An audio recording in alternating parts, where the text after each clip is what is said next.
Bonjour à toutes et à tous, il est 15 heures. Bienvenue à vous dans cette nouvelle édition. Voici les principaux titres qui vous seront développés.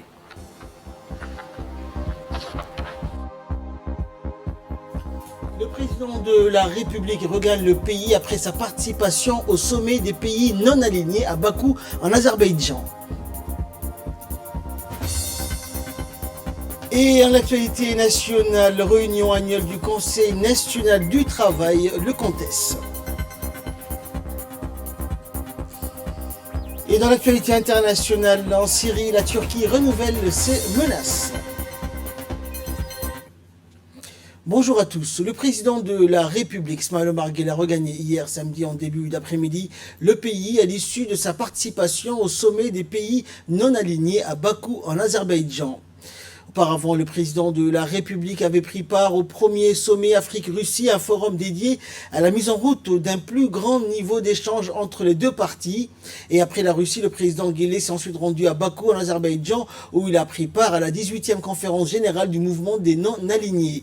Le mouvement des non-alignés est une organisation internationale à laquelle adhèrent 120 pays. À son arrivée à l'aéroport international de Djibouti, le président Ismaël Omar Guelleh a été accueilli par le Premier ministre, le président de l'Assemblée nationale, et par les plus hautes autorités civiles et militaires du pays.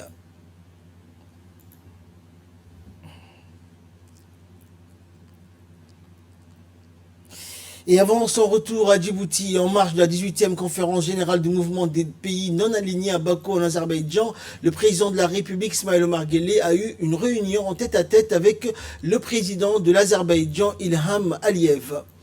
Les discussions ont porté sur les relations d'amitié et de coopération entre la République de Djibouti et l'Azerbaïdjan et les voies et moyens de les consolider davantage.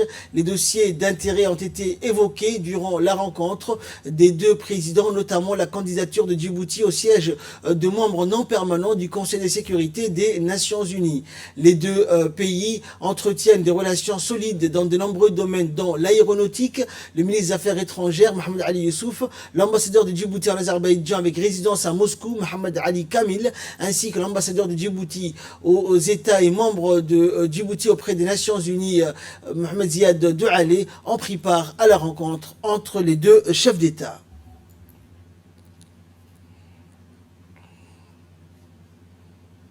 Et pour l'ambassadeur de Djibouti en Azerbaïdjan, Dr Mohamed Ali Kamil, la 18e conférence régionale du mouvement des pays non alignés à laquelle a participé le président de la République était importante pour soutenir les efforts de Djibouti dans son développement et dans les instances internationales. On l'écoute. Nous avons participé à ce sommet d'Azerbaïdjan, sommet d'ENAM, le sommet des pays non alignés. Il était très important pour nous parce que le pays d'ENAM constitue 125 pays. C'est une force élective donc importante au sein de l'Assemblée des Nations Unies. Pour nous, il était très important de venir ici. Le président a été reçu. Il est un des rares présidents qui a été reçu par son homologue Aliyev. Notre ministre des Affaires étrangères aussi a entrepris beaucoup de démarches de façon à ce que nous puissions faire le plaidoyer pour Djibouti afin que nos efforts de développement de notre pays soient vraiment soutenus au sein des pays amis. Également dans l'actualité, le ministre de la Défense chargé des relations avec le Parlement, Hassan Omar Mohamed, a reçu aujourd'hui le nouvel ambassadeur de la République arabe d'Égypte accrédité en République de Djibouti, Mohamed Mustafa Orfi, accompagné de la chef de mission adjoint Yara Karam et en présence du conseiller technique du ministre El-Tiré Ibrahim Farah. Cette visite s'inscrit dans le cadre de la tournée de prise de contact du diplomate égyptien avec les plus hautes autorités du pays. Lors de cette visite, le ministre et l'ambassadeur ont passé en revue les bases de la relation bilatérale et les perspectives de renforcement des liens d'amitié et de coopération entre les deux pays. Ils se sont félicités des liens d'amitié et de coopération solides unissant les deux pays, réitérant leur détermination à œuvrer en vue de les consolider et les élargir davantage. Le Conseil national du travail, de l'emploi et de la sécurité sociale, le CONTES, a tenu sa réunion annuelle au Sheraton Hotel. La réunion avait donc cette année un caractère particulier Et donc, dans la mesure où la consultation portait sur les questions sociales d'intérêt pour les mondes du travail, dans un esprit de dialogue, de concertation inhérent au tripartisme. Les voies et moyens juridiques ainsi aussi qui sont susceptibles de faciliter l'insertion des personnes au marché du travail local. Présidé par le ministre du Travail Ismaël Ibrahim Roblé, la réunion a vu la participation de la ministre de la Femme et de la Famille et de du ministre de l'Équipement et des Transports Moussa Mohamed Ahmed, de la présidente de la CNED Hikmat Daoud et de plusieurs responsables d'établissements publics. L'émission du CONTES, la composition de ce public restreint et hétéroclite laisse deviner une chose, celle que le CONTES est une structure de consultation tripartite regroupant les représentants issus des rangs respectifs du gouvernement, du patronat et des syndicats. 98 pays ne dépassent pas les 14 semaines et le 12% autres sont entre 14 et 18 semaines. Donc la convention que nous devons ratifier, bien sûr, doit aller dans ce sens. Nous avons bien sûr fait passer une loi qui mêle les congés de maternité à 26 semaines, qui a été les directives de l'exécutif, qui est même d'ailleurs en application. Écoutons à présent l'intervention de la ministre de la Femme et de la Famille, Mme Moumine Mohamed Hassan, qui a également pris part à cette réunion. Aujourd'hui, nous sommes réunis ici pour débattre de 4 textes, lois, conventions et décrets d'application. Donc je demanderai à l'audience de pouvoir les étudier, voir leur faisabilité et ensuite de se mobiliser pour être les porte-paroles de la mise en œuvre, les porte-paroles auprès de la population de ces initiatives-là, mais aussi être les agents ou les garants de la mise en œuvre de ces 4 conventions. Pour revenir au congé de maternité, Madame la Présidente en a parlé. Je pense que nous sommes le seul pays en Afrique à avoir osé franchir ce pas. Aujourd'hui, nous avons 6 mois de congé de maternité. Pourquoi 6 mois de congé de maternité? Parce que l'avenir d'un pays se bâtit avec les hommes, les femmes et les enfants. Mais en particulier avec les enfants et les femmes. Des enfants bien portants et qui ont eu la chance de prendre un bon démarrage dans la vie deviennent des futurs responsables dignes de ce nom. C'est la raison pour laquelle le gouvernement de la République de Djibouti, à sa tête le chef de l'État, a voulu accorder à la femme djiboutienne 6 mois de congé de maternité afin que cet enfant djiboutien qui va naître puisse avoir tous les outils et tout ce qu'il faut pour prendre un bon démarrage dans la vie. Et de son côté, le ministre du Travail a indiqué donc que l'une des missions du CONTES est d'émettre des avis et de formuler des propositions et résolutions sur la législation et la réglementation régissant le domaine du travail. On l'écoute. Je voudrais affirmer l'engagement du gouvernement pour œuvrer de sorte que cette instance retrouve tout son rôle de plateforme d'échange, de réflexion pour débattre de toutes les questions sociales d'intérêt pour le monde du travail dans un esprit de dialogue, de concertation inhérent au tripartisme. Comme vous le savez tous, le marché du travail est en pleine mutation et connaît une évolution assez importante avec la création de zones franches au PK23, l'arrivée des nouvelles banques, le développement de la chaîne transport multimodal, des secteurs porteurs comme l'énergie et le tourisme ouvrent des opportunités en termes de création d'emplois et constitue une réelle espérance pour notre jeunesse. L'emploi reste une priorité qu'amplifient les attentes de la population. Il y a urgence à agir en commun pour investir et voir de près cette problématique. Beaucoup de sujets sont à l'agenda du ministère qui nécessitent votre implication et votre contribution. Toujours dans le domaine du travail, le ministère du Travail, chargé de la réforme de l'administration, a entrepris d'autres activités telles que le lancement du contrat d'insertion professionnelle et je profite de cette occasion pour remercier toutes les entreprises pour l'appui apporté pour la mise en œuvre de ces mécanismes. En outre, la redynamisation de l'implantation de la DSE, déclaration de services aux citoyens, ainsi que d'autres mesures de réforme, notamment la valorisation du capital humain, sont mises en perspective. Et cette stratégie nécessite un processus participatif avec les partenaires sociaux et la société civile.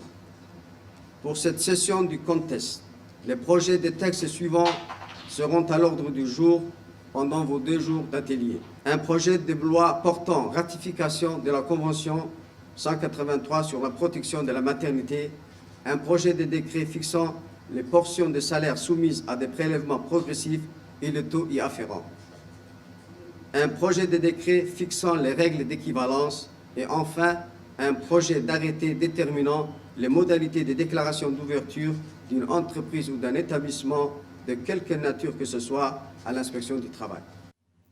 Toujours en nouvelle nationale, le ministère de la Femme et de la Famille et l'Agence américaine pour le développement international, l'USAID, ont organisé ce matin un atelier de 2 jours au Djibouti Palace Kempinski sous le thème « Rôle et contribution des associations djiboutiennes pour une meilleure prise en charge du genre et de l'inclusion sociale dans les approches et programmes de développement économique et social ». Cet événement a été réalisé par le projet de renforcement des capacités des associations djiboutiennes financé par l'USAID et exécuté par FHI 360 dans le cadre de la coopération bilatérale entre les États-Unis et Djibouti.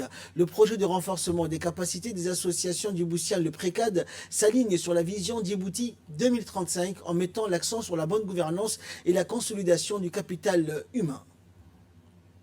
La bienvenue au nom de mon organisation FHI 360. Cet atelier qui nous réunit fait partie des activités phares du projet qui vise à appuyer les organisations de la société civile à intégrer dans leurs activités, de la planification à l'évaluation, le genre et l'inclusion sociale. Je tiens à remercier l'USAID et le ministère de la Femme et de la Famille qui ont bien voulu présider l'ouverture de cet atelier. Mesdames, Messieurs, je vous souhaite plein succès à vos travaux. Il est l'heure à présent de retrouver l'appel à la prière d'Al-As. Nous retrouverons la suite de notre journal juste après ça. Il était donc l'heure de retrouver le journal et nous étions donc au Djibouti Palace Kempinski lors de cet atelier organisé par le ministère de la Femme et de la Famille et l'Agence américaine pour le développement international, l'USAID. Et durant cette réunion, le représentant adjoint de l'USAID, Alpha Suleiman Diallo, a indiqué dans son intervention que cet atelier de consultation multipartite avait pour objectif de faciliter la réflexion pour identifier les rôles et les contributions des associations djiboutiennes et du ministère de la Femme et de la Famille dans l'amélioration de la prise en compte du genre et de l'inclusion sociale. On l'écoute.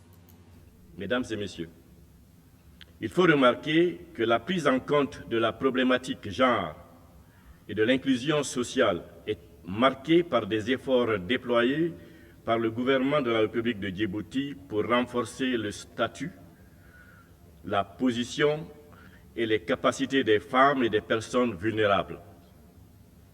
Il y a eu des progrès significatifs en faveur des femmes dans plusieurs domaines.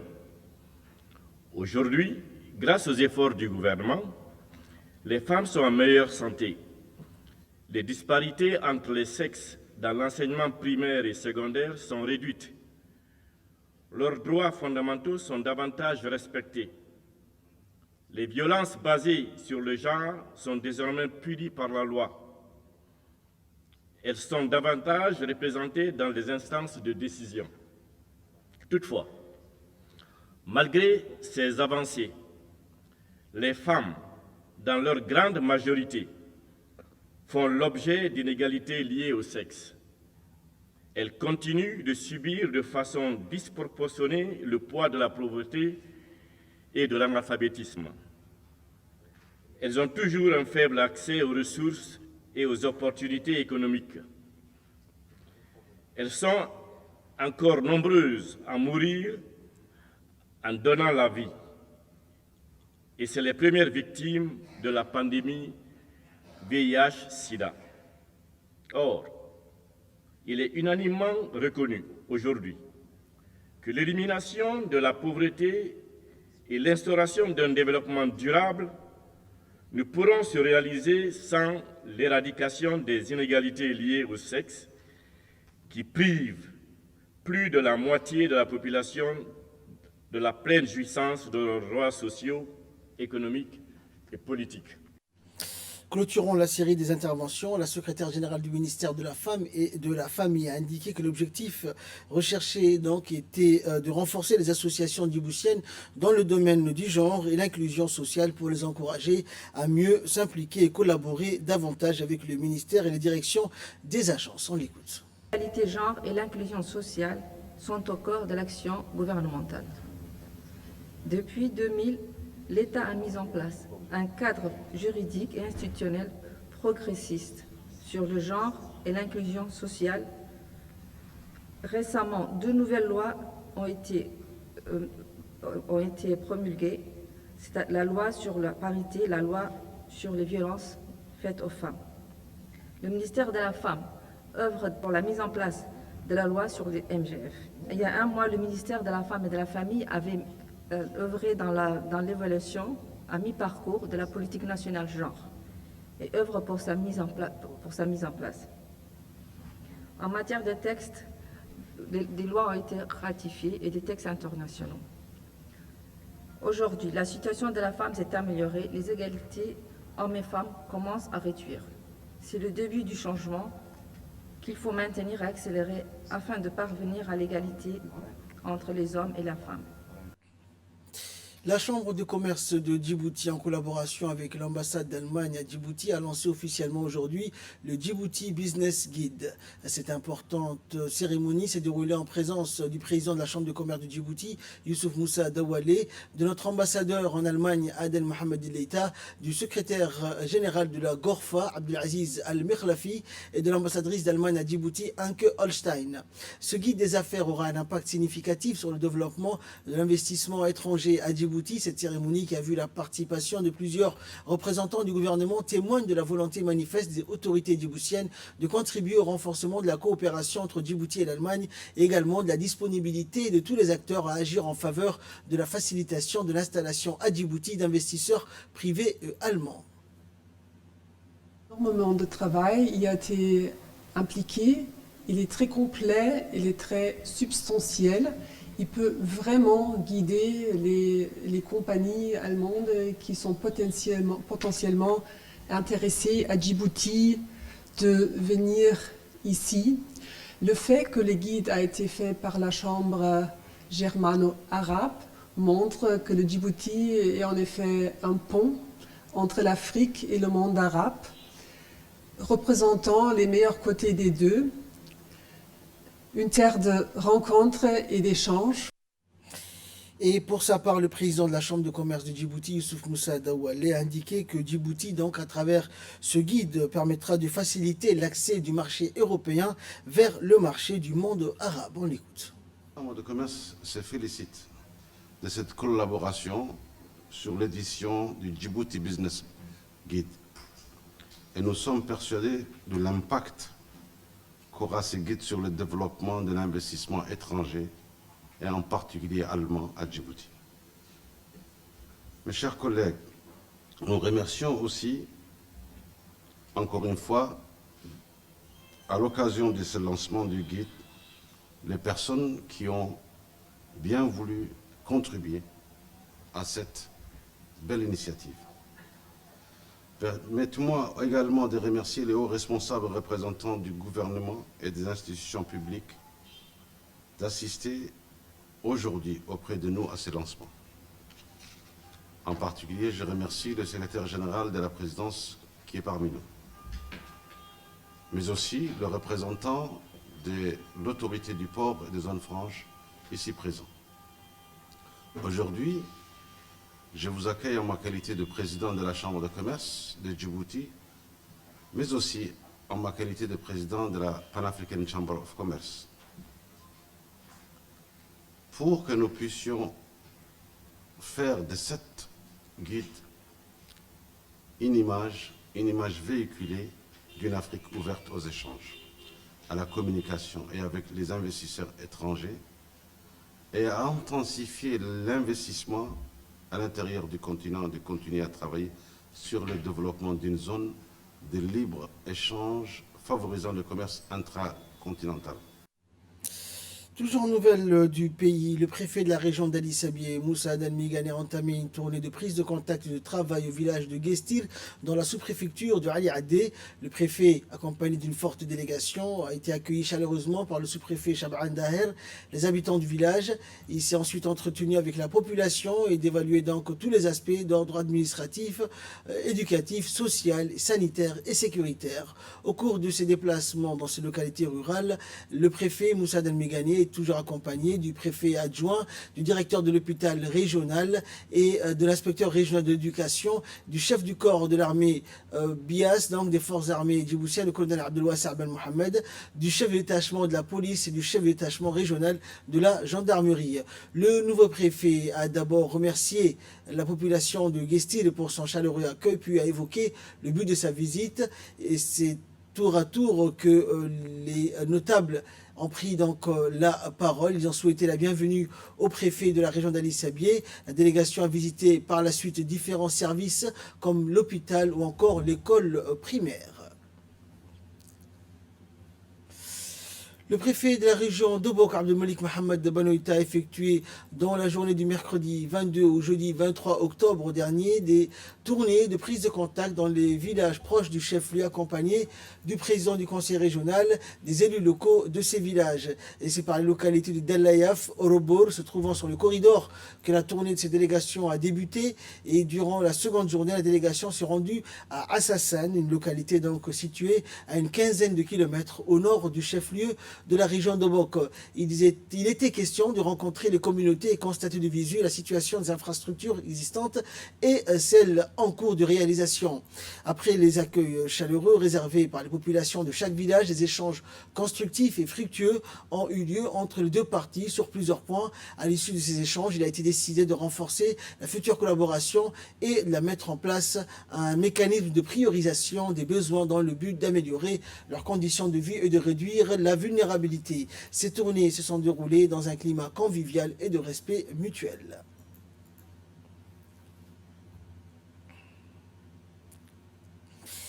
Et enfin, sport, pour clore l'actualité nationale, la Fédération djiboutienne de Dakai Touriou a organisé un stage international sous la direction d'une experte mondiale, Mélanie Chaussé, qui va assurer des stages sur tout le territoire de la République de Djibouti. Ce stage donc est destiné à tous les pratiquants du Dakai Touriou, adultes et moins jeunes, pour préparer les futurs ambassadeurs de Dakai Touriou de la République de Djibouti et dans les quatre coins du monde. La Fédération djiboutienne de Dakai Touriou tient à remercier le président de la République, Ismaël Omar Guelleh, qui a cru en cette réelle discipline martiale et qui fait de Dakai Touriou une discipline nationale, sans oublier un remerciement au grand maître Sensei Lorita qui a créé cette noble discipline. La journée donc s'est clôturée par la remise des certificats à tous les participants. Une expertise technique pour ces pratiquants et ces cadres. Donc durant une semaine du 25 au 31, on est présent pour diriger un stage et des formations et promouvoir la discipline au travers de tout le pays de Djibouti. Donc aujourd'hui on est à Dikil avec un public enfant et un public adulte. Pour les adultes, on les prépare à la compétition internationale qui se déroulera au mois d'avril sur les techniques de combat poing, pied et armes en guillet. Le stage se déroule sur une semaine. Maître Loïta a vraiment à cœur que sa discipline soit reconnue par son pays.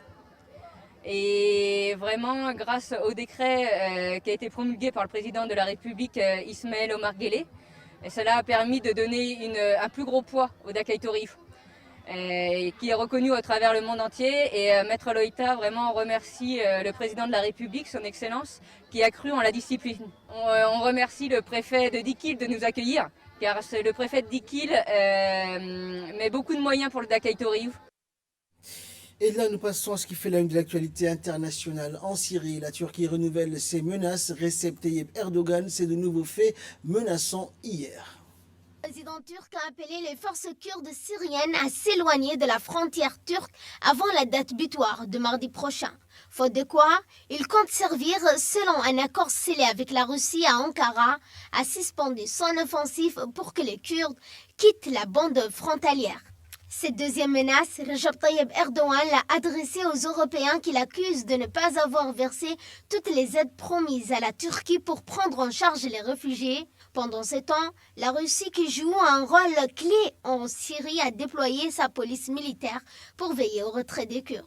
Quant aux forces américaines encore présentes dans le nord de la Syrie, elles se sont regroupées autour des champs pétroliers de Deir ez-Zor, provoquant l'ire de la Russie qui accuse les États-Unis de faire de la contrebande de pétrole. En Irak, nouvelle manifestation au lendemain de violences meurtrières. Une fois encore, l'exaspération a investi les rues de Bagdad. Une fois encore, les manifestants ont été dispersés sans ménagement. Plus de 40 morts et 2000 blessés dans la capitale irakienne, mais surtout dans le sud du pays. À Bagdad, dans des provinces du sud, les mêmes revendications, le départ du Premier ministre Abdel Mahdi et plus généralement le renversement d'une élite corrompue, mais aussi l'accès à l'eau, à l'électricité, aux soins, aux emplois pour une population à bout de souffle. Le pouvoir a promis un remaniement et des réformes, mais ne convainc pas. La vague de violence qui a débuté vendredi a fait suite à une première début octobre qui avait fait près de 160 morts et 6000 blessés. Sur la place Tahrir, devenue le quartier général de ces indignés, les manifestants disent vouloir être entendus pacifiquement, mais dans le sud du pays, des bâtiments publics et des sièges du parti politique et des milices chiites ont été incendiés. Et enfin, crise séparatiste en Catalogne. Manifestations et contre-manifestations se suivent autour de la question séparatiste en Catalogne. Rassemblements, marches, défilés sont organisés à Barcelone et à Madrid. Des heurts ont éclaté hier à Barcelone entre groupes radicaux et forces de l'ordre au terme d'une nouvelle journée de manifestation. La police anti-émeute est intervenue pour disperser certains activistes rassemblés notamment près du quartier général de la police. Mais cela n'avait rien à voir avec les épisodes de violence de la semaine dernière. La Catalogne connaît un regain de tension depuis la condamnation de plusieurs dirigeants séparatistes à des peines de prison il y a près de 2 semaines. Ce samedi, près de 350 000 personnes étaient réunies dans la capitale catalane pour réclamer la libération de ces personnes condamnées. Il y avait aussi, toujours à Barcelone, ce rassemblement de citoyens qui appelle à un dialogue entre les autorités catalanes et le pouvoir central à Madrid. C'est tout pour ce journal. Merci pour votre très aimable fidélité. Restez avec nous. Le programme continue sur Télé Djibouti.